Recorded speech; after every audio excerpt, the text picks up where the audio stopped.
قیصر مرزا دروازے سے ٹیک لگائے پتھر کے مجسمے کی طرح خاموش کھڑا تھا۔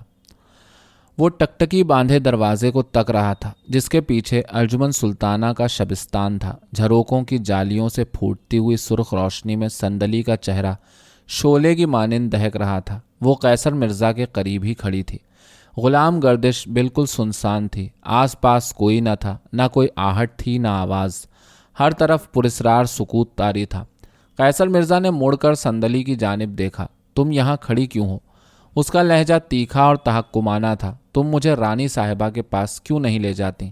صندلی نے خود کو سنبھالا، نرم لہجے میں کہا، ذرا دیر اور ٹھہر جائیے۔ وہ زیر لب مسکرائی، آپ کو اب زیادہ انتظار نہیں کرنا ہوگا۔ قیصر مرزا نے نظریں اٹھا کر اس کے شعلہ گوں چہرے کو دیکھا اور لمحے بھر تک محویت کے عالم میں دیکھتا رہا۔ پھر اس نے نظریں نیچی کر لیں، زبان سے ایک لفظ نہ نکالا، گمسم کھڑا رہا۔ مگر صندلی خاموش نہ رہی، آہستہ سے بولی، آئیے میں آپ کو بتاؤں کہ ابھی وہ آپ سے کیوں نہیں مل سکتے۔ قیصر مرزا اپنی جگہ سے نہ ہلا، دیوار کے سہارے کھڑا رہا، بیزاری سے بولا، کیوں نہیں مل سکتے؟ اس نے بے قرار ہو کر صندلی کو دیکھا۔ آپ آدھی رات سے پہلے ان کے پاس نہیں جا سکتے، صندلی نے نرم لہجے میں جواب دیا۔ نہ وہ آدھی رات سے پہلے آپ کے سامنے آ سکتی ہیں۔ اس کے چہرے پر گہری سنجیدگی چھا گئی، لہجہ کچھ اور نرم ہو گیا۔ 12 بجنے میں ابھی کچھ وقت باقی ہے۔ تم ٹھیک کہہ رہی ہو؟ قیصر مرزا نے صندلی کو مشتبہ نظروں سے دیکھا۔ میں آپ سے غلط نہیں کہہ رہی ہوں، صندلی نے اسے باور کرانے کی کوشش کی۔ مجھے جو حکم ملا ہے وہی آپ کو بتا رہی ہوں۔ اس نے لمحے بھر کے لیے توقف کیا، پھر گویا ہوئی، یقین مانیے میں آپ سے بالکل درست عرض کر رہی ہوں۔ نہیں، تم ٹھیک ہی کہہ رہی ہو، قیصر مرزا نے اسے اطمینان دلایا۔ مجھے تمہاری بات پر یقین ہے۔ وہ ہنوز دیوار سے ٹیک لگائے کھڑا رہا۔ مگر میں اب کہیں جاؤں گا نہیں۔ اس نے نظریں اٹھا کر صندلی کو دیکھا۔ میں یہیں کھڑا آدھی رات ہونے کا انتظار کرتا رہوں گا۔ آپ کا اس طرح یہاں کھڑے رہنا مناسب نہیں۔ صندلی نے گردن اٹھا کر چوکنا نظروں سے ادھر ادھر دیکھا، لیکن قیصر مرزا ذرا متاثر نہ ہوا، اپنی جگہ پر جمع ہوا کھڑا رہا۔ اس نے نگاہیں جھکا کر کلائی پر بندھی ہوئی گھڑی دیکھی۔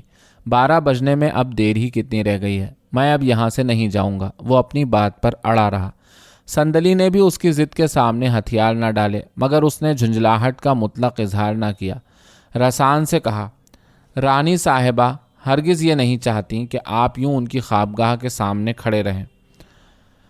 عین اس وقت قدموں کی آہٹ ابھری، کوئی اسی سمت آ رہا تھا۔ صندلی کے چہرے سے گھبراہٹ جھلکنے لگی، پریشان ہو کر بولی، کوئی آ رہا ہے۔ وہ فوراً آگے بڑھی اور قیصر مرزا کو اپنے ہمراہ آنے کا اشارہ کیا۔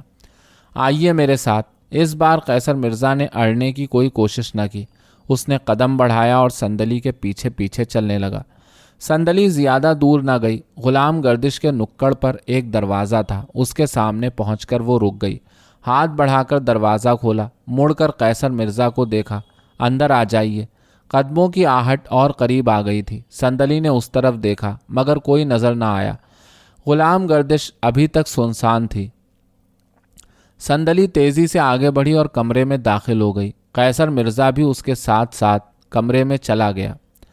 یہ کمرہ دوسرے کمروں سے بہت مختلف تھا۔ یہاں روشنی بھی نسبتاً بہت کم تھی۔ ایک اونچے سٹول پر شمعدان رکھا تھا، اس میں صرف ایک موم بتی روشن تھی۔ کمرے کی چھت بھی نیچی تھی، کھڑکی صرف ایک تھی اور اس وقت بند تھی۔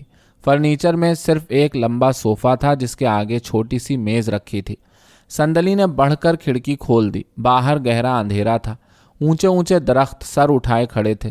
دور بستی میں کہیں کہیں چراغ جھلملا رہے تھے۔ درختوں کے عقب میں سڑک تھی جس پر ایک بیل گاڑی اس وقت گزر رہی تھی۔ بیل گاڑی کے پہیے روں روں کر رہے تھے۔ بیلوں کی گردنوں میں پڑی ہوئی پیتل کی گھنٹیاں بھی رک رک کر رات کے سناٹے میں بج رہی تھیں۔ کھڑکی کھول کر صندلی نے پردہ ایک طرف سرکا دیا۔ ہوا کا تازہ جھونکا آیا تو قیصر مرزا نے تازگی محسوس کی۔ صندلی نے اس کی جانب دیکھا، مسکرا کر صوفے پر بیٹھنے کا اشارہ کیا۔ تشریف رکھیے۔ قیصر مرزا نے کچھ نہ کہا، ڈگمگاتے ہوئے قدموں سے آگے بڑھا اور نڈھال ہو کر صوفے پر بیٹھ گیا۔ صندلی بھی اپنا لہنگا سمیٹ کر اس کے روبرو فرش پر بیٹھ گئی۔ اس نے اپنے دونوں ہاتھ رخساروں پر رکھ لیے اور قیصر مرزا کے چہرے کو تکنے لگی جو سرخ گلاب کی مانند شگفتہ نظر آ رہا تھا۔ اس کی غلافی آنکھوں میں خمار تھا اور پچھلی رات کے ستاروں کی جگمگاہٹ تھی۔ قیصر مرزا نے مسکرا کر پوچھا، مجھے اس طرح کیوں دیکھ رہی ہو؟ برا لگ رہا ہے تو نہ دیکھوں، اس نے شوخی سے مسکرا کر کہا۔ اس کے انداز میں عشوہ تھا، لگاوٹ تھی، خود سپردگی تھی، مگر قیصر مرزا کے ذہن پر ارجمن سلطانہ چھائی ہوئی تھی۔ اس نے صندلی سے پوچھا، رانی صاحبہ یہاں کب آئیں گی؟ وہ یہاں نہیں آ سکتی۔ صندلی نے گہری سانس بھری اور اٹھ کر کھڑی ہو گئی۔ کہاں چلیں؟ قیصر مرزا نے پوچھا۔ صندلی حسب معمول شگفتہ لہجے میں گویا ہوئی، میں رانی صاحبہ کے پاس جا رہی ہوں، لیکن جلد ہی آنے کی کوشش کروں گی۔ قیصر مرزا نے اسے ٹوکا، صندلی؟ لیکن صندلی اس وقت تک دروازے پر پہنچ چکی تھی۔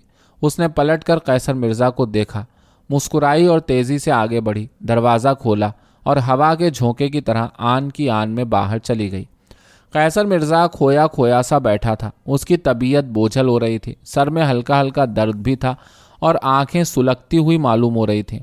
اس کی نظریں بار بار دروازے کی جانب اٹھتیں، مگر دروازہ ہنوز بند تھا۔ اسے صندلی کے واپس آنے کا بے چینی سے انتظار تھا۔